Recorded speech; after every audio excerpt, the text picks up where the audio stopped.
अरे मेरे चैंपियन, आज सुबह की दौड़ में कौन जीतेगा, तू या मैं? चल दिखा दे अपनी फुर्ती। Come on. ये आवाज थी सिद्धार्थ की, और सिद्धार्थ की सुबह की शुरुआत कुछ इसी तरह हुआ करती थी उसके प्यारे डॉगी सोनू के साथ। गुवाहाटी की शांत गलियों में, जहां पर सभी सोनू और सिद्धार्थ की दोस्ती की मिसाल दिया करते थे। तो उसी दोस्ती की कहानी सुनाने जा रही हूँ मैं मुस्कान, जो भर दे सभी के दिलों में जान। और अनदेखा साथी के प्रस्तुत करता है मिस्की प्रोडक्शंस। सोनू के साथ खेलते हुए सिद्धार्थ कहता है, पकड़ो शाबाश सोनू, तू तो बिजली की तरह दौड़ता है। सोनू, जिसका नाम उसकी सुनहरी रंगत पर रखा गया था, वो सिद्धार्थ की परछाई था। हर खुशी हर गम में वो उसके साथ खड़ा रहता, अपनी वफादार आंखों से हमेशा प्यार और अपनापन बरसाता हुआ। तभी एक दिन, नहीं बॉस, मैं और इंतजार नहीं कर सकता। ये प्रोजेक्ट मेरी रातों की नींद उड़ा चुका है। हाँ, मैं समझता हूँ कंपनी की हालत नाजुक है, लेकिन मेरी भी कुछ सीमाएं हैं, मेरे भी कुछ लिमिट्स हैं। और इसी तरह समय के साथ सिद्धार्थ की दुनिया बदलने लगी। नौकरी का दबाव उस पर इस कदर हावी हो गया कि उसकी जिंदगी की प्राथमिकताएं धुंधली पड़ने लगी। तुम हमेशा काम की बातें करते रहते हो, थोड़ा आराम कर लिया करो सिद्धार्थ। देखो तो मौसम कितना सुहाना है। हाँ, बस ये जरूरी कॉल खत्म हो जाए तब अच्छे से बात करते हैं अंजलि।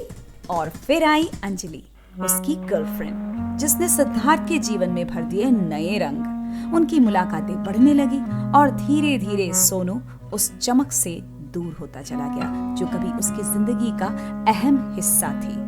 ये रिपोर्ट आज ही भेजनी है अंजलि, बॉस का बहुत दबाव है। लेकिन तुमने सुबह से कुछ नहीं खाया है, और सोनू को देखो कैसे तुम्हें देख रहा है, बेचारा।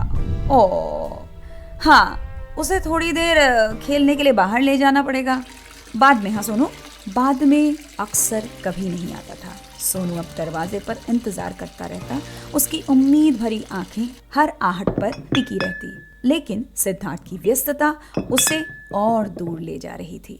सोनू अपनी गेंद सिद्धार्थ के पास छोड़ जाता, अपनी पूंछ हिलाकर उसका ध्यान खींचने की कोशिश करता, लेकिन सिद्धार्थ का ध्यान अक्सर कहीं और होता। एक शाम सिद्धार्थ को अचानक एक जरूरी काम याद आया। वो हड़बड़ी में उठा और सोनू को बिना कुछ कहे बाहर छोड़ गया। शायद उसका इरादा जल्दी लौटने का था, लेकिन उस वक्त सोनू की मासूमियत और उसकी जरूरतों का उसे जरा भी ख्याल नहीं रहा। सोनू बाहर अकेला खड़ा रहा, अपनी वफादार निगाहें उस दरवाजे पर टिकाए हुए, जिसके पीछे उसकी दुनिया सिमटी हुई थी। रात गहराती गई, ठंड बढ़ती गई, लेकिन सिद्धार्थ नहीं लौटा। न खाना, न पानी, न कोई आश्रय। सोनू बेबस और अकेला खड़ा था। तभी अंधेरे में एक और परछाई उभरी, एक बूढ़ा आवारा कुत्ता, जिसके चेहरे पर जिंदगी के थपेड़ों के निशान थे। उसका नाम था मोती। मोती ने धीरे से उदास खड़े सोनू की तरफ देखकर कहा, अरे छोटे, इस तरह उदास क्यों बैठा है? ये इंसानों की दुनिया है, यहाँ अपना ख्याल खुद रखना पड़ता है। तभी सोनू बोलता है कमजोर आवाज में, पर मेरा मालिक आता ही होगा, वो ऐसे कभी मुझे छोड़कर नहीं जाता। मोती कहता है, मालिक? हाँ, ये शब्द उन्होंने अपनी सहूलियत के हिसाब से बनाया है। चलो उठ, मैं तुझे दिखाता हूँ कि इस बेरहम दुनिया में कैसे जीते हैं। सोनू के लिए ये एक नई शुरुआत थी, एक ऐसी दुनिया जहां उसे अपने अस्तित्व के लिए लड़ना सीखना था। क्या वो कभी सिद्धार्थ को भुला पाएगा? और क्या सिद्धार्थ को अपनी गलती का एहसास होगा?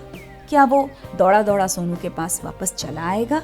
जानने के लिए सुनते रहिए अनदेखा साथी कहानी का अगला भाग, मुस्कान की आवाज में। Till then, take care and have a great day ahead.